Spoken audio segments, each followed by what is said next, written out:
Здравейте! В този видеоурок ще ви запозная с въпросителните думи на нидерландски език. Първо ще ви представя всяка от тях по-отделно.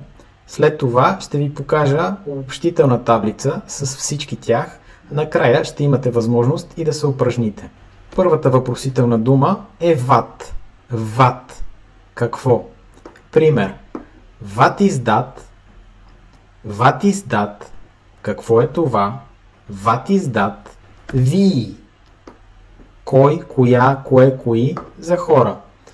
Wie не се променя в различните родове и се използва, когато питаме кой, коя, кое, кои, но само за хора. Пример. Wie ben jij? Wie ben jij? Кой си ти? Wie ben jij? Велк или велка отново означава кой, коя, кое, кои, но се използва само за неодушевени. Тоест, предмети и неща, които са различни от хора. Op welk adres woon je? Op welk adres woon je? На кой адрес живееш ти? Op welk adres woon je? Waar? Къде? Waar? Къде? Пример. Waar is de supermarkt?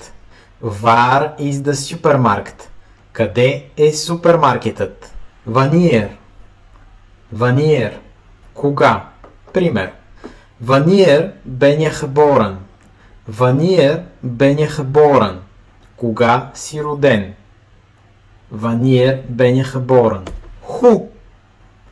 Hoe. Как? Hoe heet je? Hoe heet je? Как се казваш? Hoe heet je? Hoeveel? Колко? Hoeveel? Колко? Hoeveel kost dat? Колко струва това? Hoeveel kost dat? Колко струва това? Waarom? Waarom? Защо? Waarom ben je moe?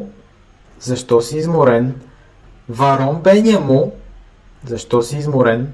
Ето и обобщителна таблица с всички въпросителни думи, с които се запознахме до сега. Нека да ги повторя отново. Ват. Какво? Wie. Кой, коя, кое, кои за хора. Велк или велка. Кой, коя, кое, кои за неща. Waar. Къде? Wanneer. Кога? Hoe. Как? Hoeveel. Колко? Waarom. Защо? Тук имате възможност и да упражните новите си знания. Опитайте се да свържете въпросителните думи на български в ляво с въпросителните думи на нидерландски в дясно. Можете да паузирате видеото, докато го правите. Ето и отговорите.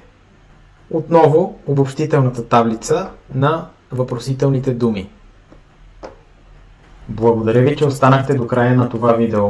Надявам се, че то ви беше полезно. Ако е така, подкрепете ме, като се абонирате за моя канал Elinet, като харесате видеото или оставите коментар под него. Хубав ден!